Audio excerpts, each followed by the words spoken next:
On en est au moment où on va faire les essais de la 207. Donc du coup, la dernière fois que tu as vu cette voiture, c'était sur la vidéo où on refait la distribution. Là aujourd'hui j'ai remis de l'essence dedans et puis je vais l'emmener à la station de lavage pour pouvoir nettoyer le moteur et voir s'il y a des nouvelles fuites, puisque du coup il y a un peu d'huile partout qui a coulé, donc il faut que je vois s'il y a des fuites que je n'aurais pas vues au remontage. Et puis on va savoir, donc là va faire à peu près une dizaine de kilomètres aller, une dizaine de kilomètres retour. Donc on verra si j'arrive à faire l'aller-retour.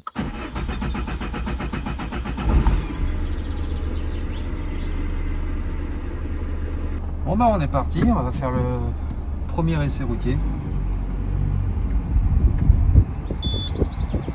Coffre ouvert. Déjà les options fonctionnent. Donc c'est parti, hein. Vous n'allez pas faire les 10 km avec moi, mais déjà je vais y aller tranquille parce que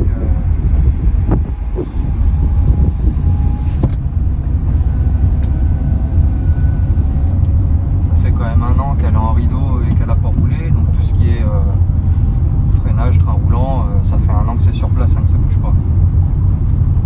Et puis vu dans quel état était le moteur, j'aime autant prendre le temps de faire ça correctement.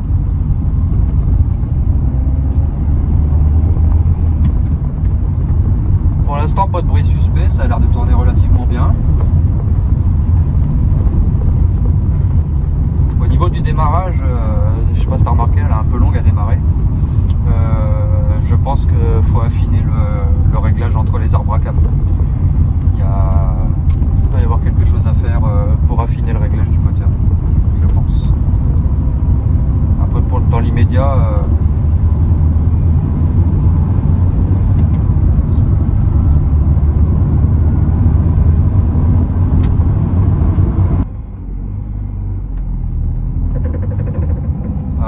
on a un cardan. Je sais pas si tu as entendu clac clac clac clac clac clac.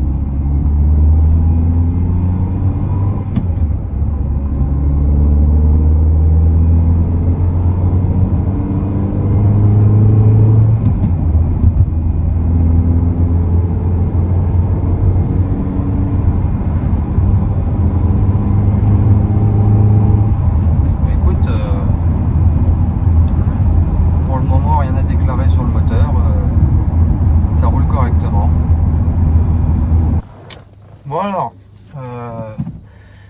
au bout de 10 km, qu'est-ce qu'on a? On a un moteur qui démarre mieux.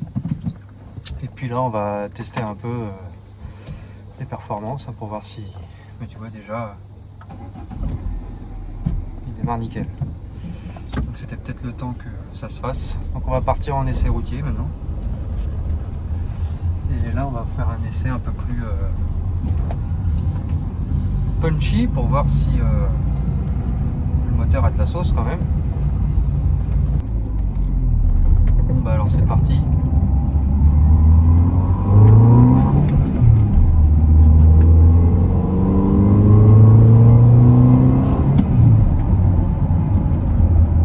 Ça fait un beau bruit, hein. Donc évidemment je suis derrière un camion, alors je peux pas essayer. C'est un bruit d'admission qu'on entend. Après comme je t'expliquais, c'est un 16 soupape, alors du coup fatalement ça va faire du bruit que en haut. Voilà, si t'es en sous-régime en dessous de 3000, t'as rien à acheter.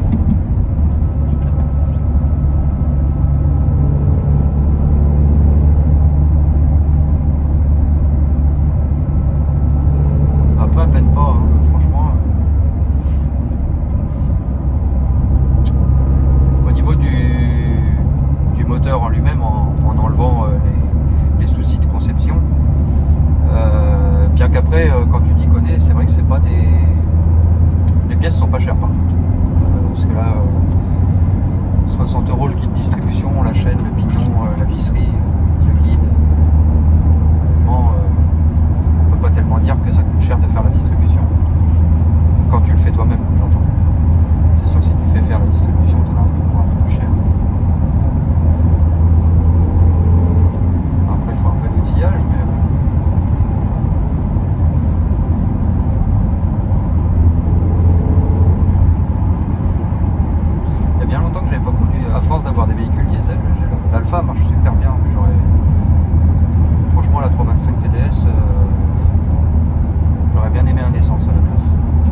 bien aimé un 320 ou un 325.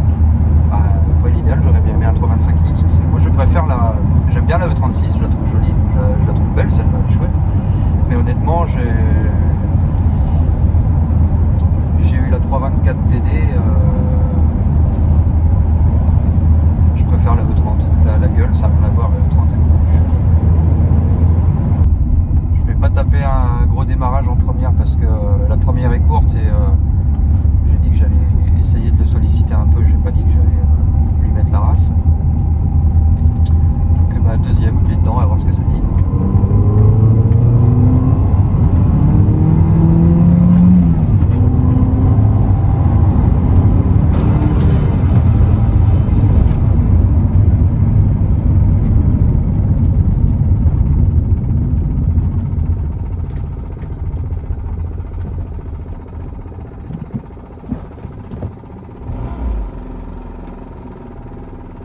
Un truc qu'à lâcher. Et je suppose que c'est le galet de pompe à eau. Donc du coup, tu vois le fameux galet que je te parlais, alors, je sais pas si tu le verras, mais c'est le galet... T'entends le bruit? Ça c'est l'eau. Je l'ai lavé un peu parce que je voulais enlever le gras, je te l'ai dit tout à l'heure. Et je suis quasi sûr que c'est ça. Je sais pas. Donc en fait là ce que t'entends, c'est pas un drame en soi, mais c'est la pompe à eau. En fait, ce que tu entends, c'est le fameux revêtement caoutchouc qui est autour de la pompe à eau, enfin de la poulie de pompe à eau, qui est sur le galet de friction. Et en fin de compte, là, toute la partie gomme, là, elle est partie complètement. Donc du coup, ce qui fait que là, tu entends directement le galet qui frotte sur la poulie de pompe à eau sans caoutchouc entre les deux. En fin de compte, c'est ça le bruit que tu entends. Donc il n'y a pas de risque. Enfin voilà, c'est là la seule chose qu'il faut que je surveille, c'est la température d'eau parce que faut que la pompe à eau tourne. Donc là, je suis juste à côté de chez moi, je suis vraiment pas très loin. Je vais ramener la voiture, commander la poulie puis te montrer tout ça. Bon, on est le lendemain. On va toujours avoir le bruit parce que j'ai pas reçu la poulie encore, donc la pompe à eau. On a toujours la poulie cassée, mais ce que je voudrais savoir, c'est à froid si elle démarre correctement ou pas maintenant.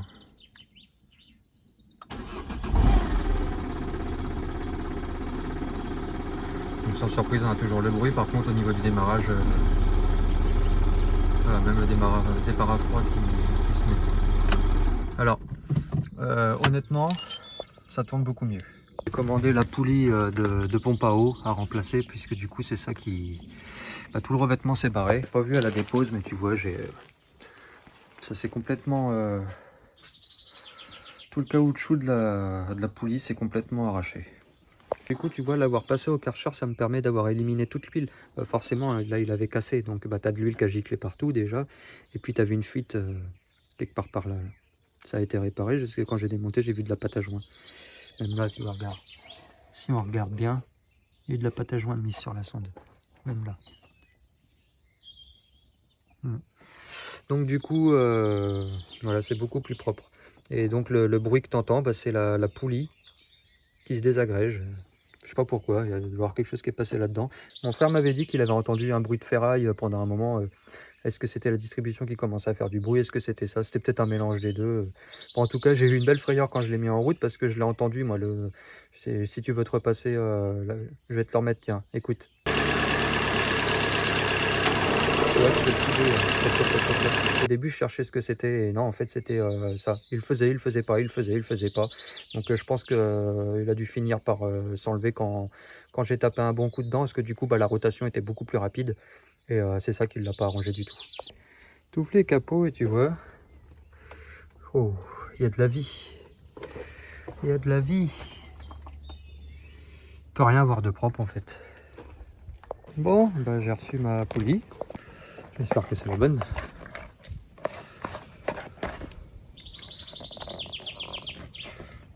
Pouvoir enfin faire des essais un peu plus concluants parce que bon, pour l'instant, niveau moteur, entre guillemets, ça c'est plus accessoire. Nickel. Et voilà. Donc tu vois, ce que je t'expliquais, c'est qu'en fin de compte, il y avait des nions là sur la bande caoutchouc. Et du coup, le galet de friction, ça le faisait trembler, ça faisait du bruit. Et là du coup tout le caoutchouc bah, il s'est complètement à force arraché, parce qu'en fin de compte t'as vraiment quasiment que dalle. Hein. Et bah, en fin de compte maintenant t'as le galet de friction, il frotte directement sur la poulie, puis en plus là ça doit être hyper lisse, donc ça fait beaucoup de bruit. Donc bah on va remplacer ça, et puis bah après on va voir si ça tourne au mieux. Donc là pour le coup changement de tactique, j'avais pas envie de mettre le clé en dessous, alors du coup j'ai mis les rampes. Vu que la 159 est dans le garage, j'ai pas beaucoup de place. Du coup tu vois qu'elle tient avec 3 vis, qu'elle se situe derrière là. Alors niveau visibilité ça va pas être top là pour toi. Je vais glisser le téléphone de par en dessous. Donc là, on la voit mieux. Donc tu vois, voilà, elle est là-haut. Voilà, on va voir après la tronche qu'elle a. Donc pour la dépose, bah, tu as les 3 vis. Et le galet de friction, si tu connais, tu as la petite tétine là, que j'ai déjà un peu démonté, pour pouvoir, alors, quand tu tires dessus, pour pouvoir désamorcer le galet. Ok. Parce que sinon... et tout le temps d'appui dessus, on voit bien que la poulie elle a pris il va y avoir un truc qui est passé dedans, je sais pas, on verra bien. Voilà, que ce soit gras c'est normal, c'est moi qui ai balancé les dégrippants dessus pour le nettoyer. Donc bah du coup bah, j'enlève les 3 vis là, je sors la poulie et on voit la tronche qu'elle a. Claude m'avait demandé, parce que j'avais dit que le joint torique fuyait. Voilà, je vous avoue que l'idée c'était surtout de voir ce que le moteur avait subi et s'il repartirait. Et je l'ai pas changé, je l'ai juste nettoyé, mais par contre ça n'a pas l'air de fuir. Donc à voir. Si de toute façon, si le moteur vaut le coup, je ferai plus de travaux sur celui-ci. Notamment, il y aura une autre vidéo pour la mise au point avec le déphasage des arbres. On redémontera le couvre-culasse pour voir tout ça. Bon bah écoute, pas trop dur à démonter. Alors que je t'explique ce qui s'est passé. Le fameux revêtement caoutchouc.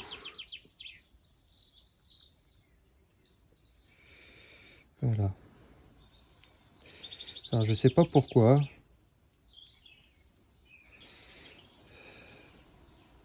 En gros, voilà pourquoi ça fait du bruit. Donc bah là c'est pire que quand j'ai démonté pour faire la distribution, mais bon on voit bien que... Et en gros, bah, comme l'autre il frotte dessus par friction, et bah du coup ça engendre un bruit. On voit bien sur la nouvelle que il y a quand même une petite épaisseur normalement. Et puis même là au toucher, bah, c'est fait exprès pour que le galet de friction puisse adhérer dessus, hein, puisqu'en fin de compte, je sais pas si tu as vu, mais c'est le galet frotte sur il frotte sur le dos de la poulie dampeur, hein, sur le dos de la courroie, et puis bah du coup il est entraîné comme ça, et en fait il est coincé entre les deux. Du coup, schématiquement, on va dire que tu as celui de Villebrequin, celui de pompe à eau, et le galet de friction il se trouve là, et il force comme ça. Donc en fin de compte, bah, il est entraîné ici, et il entraîne la pompe à eau comme ça, en fin de compte. C'est vrai que c'est un peu... C'est un système comme un autre, mais c'est pas non plus... pas super fiable hein, non plus, parce que ça peut, en fin de compte, ça... si ton galet là, il a plus de résistance ou j'en sais rien, il casse, en fait, tu n'as plus d'entraînement de pompe à eau. Bon, je vous laisse me donner votre avis dans les commentaires, mais je trouve ça un peu... Bon, après, il n'y a pas de raison que ça lâche non plus, mais... Ouais, je sais pas. Je remonte ça là-dessus, et puis bah, on voit ce que ça dit, hein, si c'est mieux. Bon, nouvelle poulie montée. Du coup, j'ai rembobiné le galet. Et ben, il n'y a plus qu'à essayer, voir si ça tourne correctement. Allez hop, il n'y a plus qu'à... On se rendra peut-être mieux compte d'ailleurs du démarrage. Bon, elle n'est pas froide là, puisque du coup, je l'ai démarré pour la rentrée. Ah bah c'est quand même beaucoup mieux. Hein. Bon, ça déjà, c'est impeccable. Ensuite, du coup le moteur il tourne beaucoup mieux. Il n'a pas de claquement, rien du tout, donc ça je suis hyper content. Donc c'était bien, ça va, le diagnostic était pas trop mauvais. Et du coup si tu veux voir quand c'est en mouvement,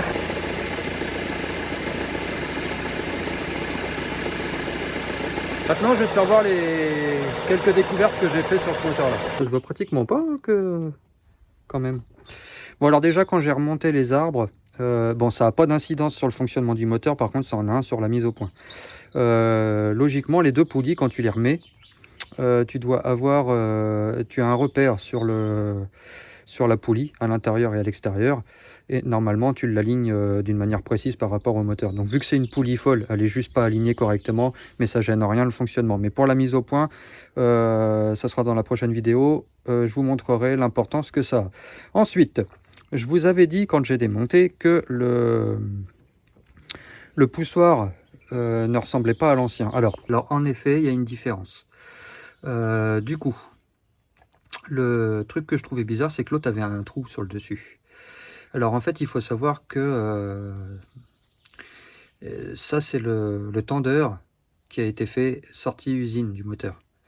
Donc soit la distribution a été faite il y a très très longtemps, ce dont je doute, soit c'est le poussoir du premier kit qui a été remonté. En fin de compte, il y a, alors du coup, il y a trois versions de tendeur, puisque du coup, c'est pour ça aussi que je te disais, celui-ci, il est mou comme, voilà. En fin de compte, ils ont le deuxième tendeur, la version 2, c'est celui qui a le trou, donc celui que j'ai monté en fait. Et dans ce tendeur-là, et ben, le tendeur qui a le trou, je veux dire, il a un ressort qui est beaucoup plus dur. Ok, donc déjà, je suis content parce qu'en fait, c'est celui-là que j'ai eu. Donc déjà, quand on a un lisse, vaut mieux en mettre un qu'un trou. Mais a priori, il en existe encore un troisième, qui est encore plus dur et je crois un poil plus long. Bon, je suis pas certain de l'exactitude de mes renseignements. Et il est plus dur, mais il n'y a pas le trou. Alors, je pense que dans l'idéal, si tu veux être sûr que tu remets pas celui-là, je sais pas s'il est encore commercialisé ou pas, mais si tu veux être sûr que c'est pas celui-là, eh ben, prends celui qui a le trou, c'est la version 2. Moi, je vous dirai ce que ça dit. Et puis, c'est sûr qu'on a senti une grosse différence à la dureté du ressort. Pour la question, alors il y a eu une question dans les commentaires, comment tu sais, quand il est remonté, qu'il est amorcé en huile? Il n'est pas amorcé en huile quand tu le remontes. En fin de compte, si tu veux, que ce soit sur ce moteur-là ou sur un autre, puisque sur la BM, c'est exactement le même principe. Quand il n'y a pas de pression d'huile, c'est ton ressort qui travaille. D'accord? C'est lui qui prend les jeux. Une fois que tu démarres ton moteur et que la pression d'huile commence à monter, là, en plus du ressort, tu as de la pression d'huile dedans. Mais de toute façon, il est percé à l'autre bout. Donc la pression est juste... En fin de compte, la pression d'huile est juste une aide pour raidir le ressort, si je peux m'exprimer comme ça. En fin de compte, la pression d'huile va aider à ce que le poussoir pousse un peu plus que la dureté de son ressort. Donc tu n'as pas à te tracasser de savoir s'il est suffisamment amorcé en huile ou quoi. La question ne se pose pas. C'est ton ressort de toute façon qui va jouer le rôle de tendeur tant qu'il n'y a pas de pression d'huile dedans, et la pression d'huile sera juste une aide pour le... En plus là on voit bien qu'il fuyait, il était fuyard hein, ce machin là. Enfin bon, il était foutu. Ensuite, c'est pas la peine de vous battre dans les commentaires. J'ai vu, il y a quelqu'un qui ne veut pas changer son kitchen et dit que ça sert à rien. Alors pour le coup des cassettes plastiques, ouais, alors sur la BM c'est un peu le même principe. Alors je pourrais pas dire que le fait de mettre des guides plastiques c'est de la merde, puisque voilà. Dans les années 80, on disait tout le temps un moteur, c'est une chaîne, il n'y a pas besoin de faire la distribution. Alors je viens de te montrer sur la 325 TDS, si tu as vu les vidéos, qu'un poussoir et une chaîne qui se détend, ça t'éclate le moteur. Normalement, même Peugeot le préconise. Hein. Tu as un allongement de la chaîne déjà. Avec la vieillesse, la chaîne s'allonge. D'accord? Je pense même que c'est pour ça que ça m'a arraché le guide. J'ai vu dans la réponse, dans le commentaire, je pense que ta théorie est la bonne. Ça doit être ça qui m'a arraché le guide, à mon avis. C'est que la chaîne, avec le mou, elle devait sauter et puis du coup, elle est venue s'accrocher dedans. Donc, je valide la théorie. Que tu remplaces pas ta chaîne, ça veut pas dire que tu vas casser ton moteur. Ce qu'on essaie d'expliquer à travers les vidéos, c'est qu'il y a un problème connu. Alors, il y a un problème connu avec la distribution. Ça ne veut pas dire que fatalement, ton moteur à toi, il va lâcher. Ça ne veut rien dire du tout. C'est juste une précaution. Après, tu fais comme tu veux. Hein. Honnêtement, le kit, il y en a pour 60 balles. Hein. 60 balles, un kit distribution, c'est pas onéreux pour éviter de péter la distribution. ça fait un peu plus mal au derrière quand c'est dans l'état que c'était. Parce que moi j'avais franchement peur qu'il y ait une soupape qui soit venue rencontrer un piston, hein. Donc déjà là-dessus on est tranquille. Moi j'ai contrôlé les... Alors la chaîne, la vieille chaîne et la nouvelle faisaient exactement la même taille, par contre elle n'a pas été allongée. Donc ça j'ai regardé aussi. Donc à ce niveau-là, il n'y a pas de souci. Ensuite, il y avait ce morceau-là, je ne savais pas à quoi il servait. Ben, maintenant, je sais. Je vous ferai voir ça dans la mise au point. Il y a des morceaux dont je ne me suis pas servi dans le coffret. Je vous ferai voir ça. Le déphasage arbre à cam. Alors, moi, je ne connaissais pas du tout ce système-là. Comme je vous ai dit, j'étais mécanicien, ça, il n'y a pas de problème. Mais faut savoir que ça évolue. Et j'ai pas suivi les formations au fur et à mesure, donc il y a des choses que je découvre. Après, quand on a les bases et qu'on c'est notre métier de base, on arrive à comprendre, faut juste étudier un petit peu, on arrive à comprendre quand même comment ça fonctionne. Il se trouve que en fin de compte, déjà, tu as deux modèles. Tu as le modèle avec une poulie plus fine à l'échappement, et le modèle que moi j'ai avec les deux poulies exactement pareil. Donc déjà méfie-toi parce que celui qui a la poulie plus fine, c'est pas le même couple de serrage. Là on avait dit c'était 20 degrés et 20 newtons et 180 degrés, et pour celle-ci, quand c'est la poulie fine là, c'est 20 newtons et 90 degrés. Donc tu vois déjà il y a une différence comme ça. Je te fais voir un petit mot parce que je vais pas le démonter là. Je te fais voir, tu vas voir, tu as des ressorts tout le long. Je vais te faire voir un morceau de la vidéo précédente. Et en fin de compte, ce qu'ils appellent le déphasage, c'est qu'en fin de compte, ton arbre à cam a une avance variable. C'est-à-dire qu'en fonction du régime, en fonction de la demande, il peut varier sa position de manière à modifier son appui sur les cams. C'est pour ça que tu as toute une rangée de ressorts avec une commande dans le bout. Et en fin de compte, par rapport à la position de tension des ressorts, tu vas modifier l'angle d'attaque de tes cams. Alors, tu ne modifieras pas la durée, hein, parce que la durée, de toute façon, c'est la forme de ta cam. Mais par contre, tu peux modifier le temps. À quel moment elle s'ouvre, à quel moment elle se referme. Ça, tu peux le faire varier. Et je pense que le moteur en lui-même, du coup, il modifie l'avance allumage, d'autres bêtises comme ça. Mais le principe du déphasage, c'est ça, en fin de compte. C'est qu'en fin de compte, tu as une variation de l'avance. Voilà, c'est ça, de l'avance et du retard de ton arbre à cam dans la distribution. Vous avez été nombreux quand même à regarder la première vidéo sur ce moteur-là, donc apparemment ça intéresse beaucoup de monde. J'hésiterai pas à vous partager toutes mes découvertes parce que pour l'instant j'étudie ce moteur-là, je lis les plans, je lis les données constructeurs, je lis tout pour pouvoir connaître ce moteur-là sur le bout des doigts de A à Z. En parallèle, j'ai commencé à travailler donc sur la 159, donc c'est pareil, ce sera une vidéo qui va pas tarder à sortir. Comme je vous l'ai dit, je préfère prendre mon temps maintenant et je vous les sors quand elles sont prêtes, même si ça a pris plusieurs jours, plutôt que de m'empresser à vous sortir une vidéo rapidement. N'hésitez pas à me dire aussi si ça vous dit de faire une vidéo FAQ, foire aux questions. Je mettrai dans l'onglet communauté un sondage pour ceux que ça intéresserait, et puis vous me poserez les questions auxquelles vous avez envie que je réponde. Si la vidéo vous a plu, comme d'hab, n'hésitez pas à mettre j'aime, c'est hyper important. Et un petit commentaire, moi ça me fait plaisir. C'est vachement agréable à lire, et puis au moins je suis content de savoir que je fais pas ces vidéos-là pour rien, que ça sert à des personnes, que c'est apprécié. Je vous remercie d'être aussi nombreux à les regarder d'ailleurs. Et je vous dis à très bientôt pour une nouvelle vidéo.